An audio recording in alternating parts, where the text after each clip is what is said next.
What's up, everybody? It's your boy, MrmoviesXkicks, and this is going to be the review of American Skin coming up right after this.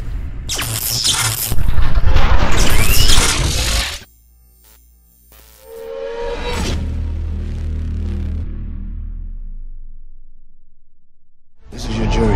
The deciders of your fate. Today, you will be tried for the murder of my son.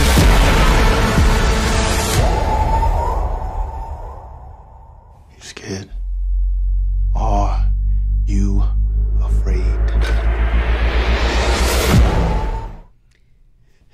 Now, I've been kind of putting it off for a while to watch this movie just because of all the things that I've been hearing about this movie, of how deep it is and how kind of racially involved this movie is, kind of to the particular climate that we're in today as Americans, just kind of with the whole racial injustice of the justice system far as towards black people as well, as we all know is no secret to America.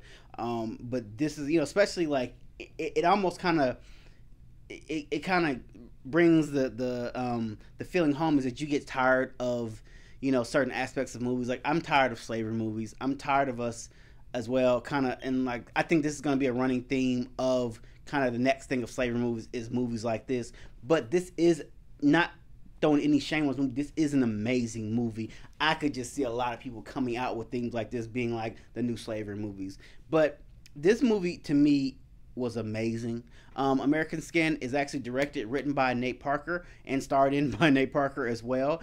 He's playing a lieutenant coming back from the service, dealing with PTSD and dealing with a marriage that ended in divorce, and he's kind of had this torn relationship between him and his son. So he takes a job at a prestigious white high school, and to kind of also get the job and to get just something to clear his mind and get him out of the war zone kind of PSD membrane, also to give his son a better education, a better life.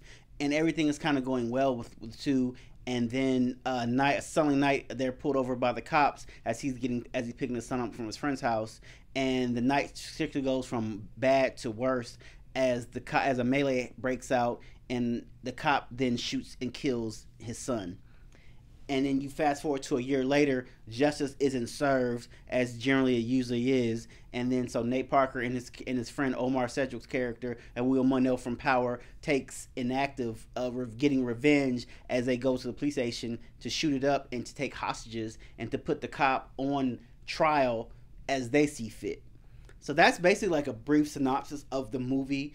Very powerful movie. Like I was just kind of enamored in how realistic this movie could be. Like it's been so many deaths, that have been brought by the police, with so many, like, it'd take all day and night for us to name everybody that was killed by the police wrongfully. Of course, I'm talking about, such as George Floyd. It's been just enamored of us throughout this entire summer. It's been like, it's almost like we're back in the Jim Crow era or the Civil War, the Civil Rights, excuse me. It seems like it's like we've just gone back 50 years, and the thing that I liked about this movie, it was different because it changed the narrative. Even in the I think in the poster it says it's time to change the narrative. And the thing that I liked about this movie is a couple things. It gave you the aspect of how cops view people, view mostly African Americans or Mexicans, and the thing that I loved also about the movie was that the way that they did it, like they put this cop on trial, but instead of using random jurors, they basically used everyone that was in the precinct, and most they got prisoners and just regular people who were in there. And then one of the cops stood up and says, "There are no cops in there. There are no cops in the drawer." And he goes, and then Nate Parker looks at him and goes, "Well, now you know how we feel." And it kind of really divulged the racism that cops have for black people, black and brown people, and vice versa. It's the mistrust and hate that most African Americans or people of color have for the police. And the narrative basically wasn't to kind of go out and kill this cop. It was to kind of enact justice for what happened to his son and make him feel how he felt when his son was taken away. That's why I love the underlining plot to this movie.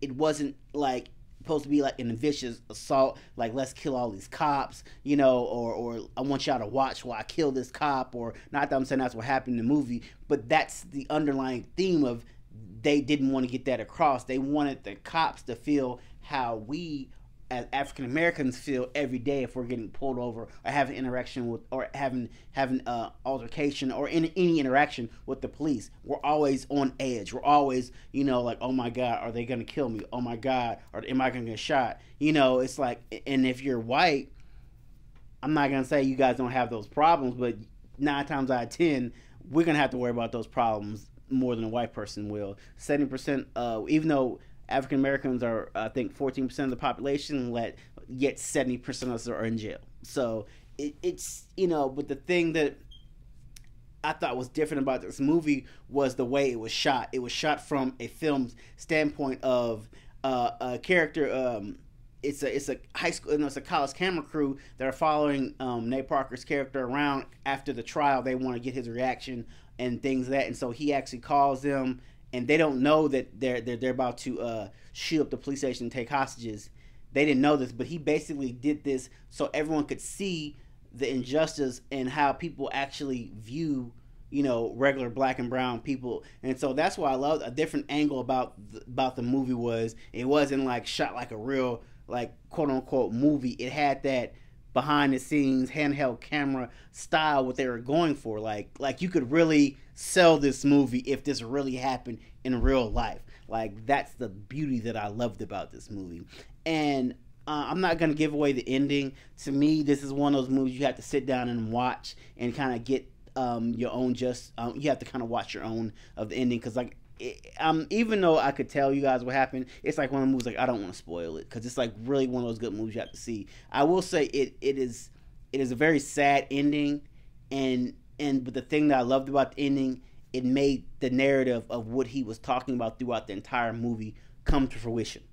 So, you know, the narrative he kept trying to give across to these policemen in the movie comes full circle at the end, and you kind of see where we're coming from our aspect of things, of kind of being on the other side of it. So Nate Parker just knocked another one out the park. If you guys can remember, or if you've never seen the movie Birth of a Nation, he directed and produced that one as well. So he's kind of always doing these kind of out the box movies, shall we say.